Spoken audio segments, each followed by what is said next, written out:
All right, guys, here we go with the addition of a new pose to our How to Pose series. This series has gotten a lot of attention as I started reposting the series of How to Pose front double biceps and breaking it into smaller segments for you guys to watch. I'm going to do that again with this video. I'm going to have lower body adjustments, upper body adjustments, and midsection adjustments.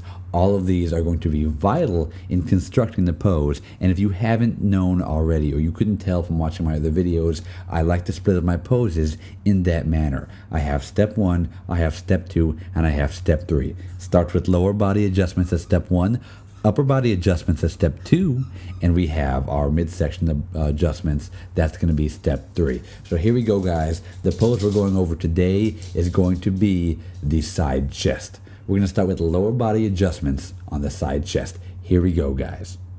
All right, let's go ahead and take a look at what I consider to be an optimal positioning for our lower body in the side chest. Now, this also holds true for the side triceps, but again, starting fresh with this pose, let's take a look from a top down when you're getting set up on stage on a side pose. Now, your body is facing one side or the other, correct? So let's go ahead and break it down with looking at the angles you're creating here. We have a straight line from one side of the stage to the other.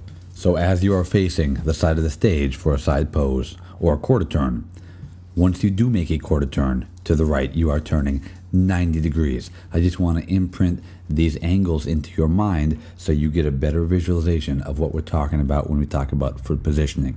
Now, when we get set for the feet positioning on a side chest pose, you'll see most people sit down on the calf as it is spiked on the leg that is closest to the judges.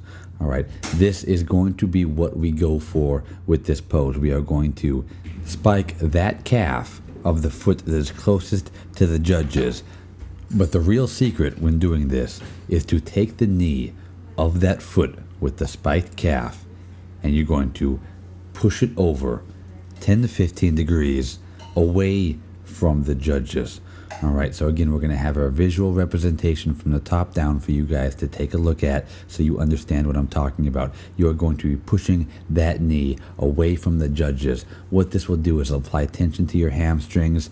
It will create more of an illusion of having bigger glutes and hamstrings, and also, more importantly, it's going to require us to have more twist and torque in the upper body in order to get set in a position that is suitable for this pose. All right, once you're here in this elevated position with the knee bent, all right, you're going to drive that knee across your body. Okay, so I go up on the toe and I push this way. I push this way. That is going to give a bigger appearance to my glutes and my hamstrings. All right, so you don't just stay here and sit on it and hit your pose. You drive this knee across your body here, and then you'll go ahead and get set with the rest of your body. All right, this is a very important tip. I can't stress it enough.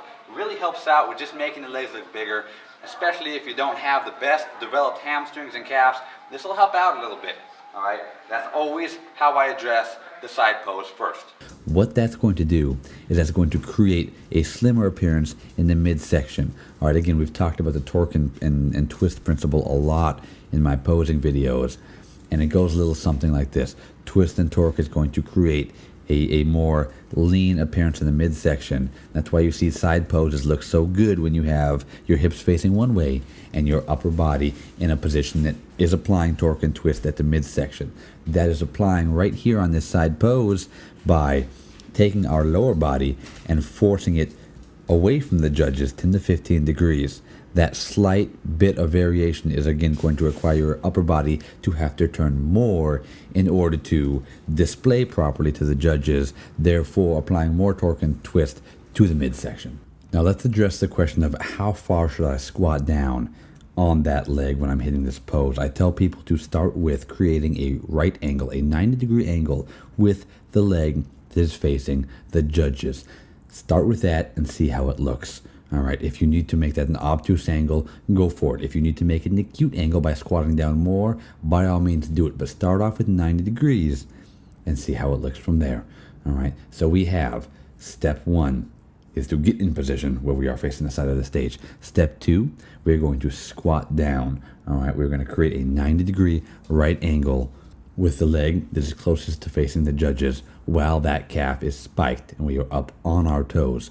We are then going to take that knee on that same leg and push it 10 to 15 degrees away from the judges. Now, one thing I do have to point out with how far you are squatting down is that keep in mind, the lower you squat, the less tension you'll be able to consciously apply to the glute facing the judges. Now, I'm not saying you won't be able to apply tension and contract that muscle to make it pop out or appear more, but again, you think of the action of the glute itself, it helps straighten out that leg. So the more you squat down, the more disadvantageous of a position the glute is in specifically in order to consciously contract it while you're hitting that pose. Keep that in mind, guys. So now that we have everything in place for our lower body adjustments, let's go ahead and move on to the upper body adjustments for the side chest pose.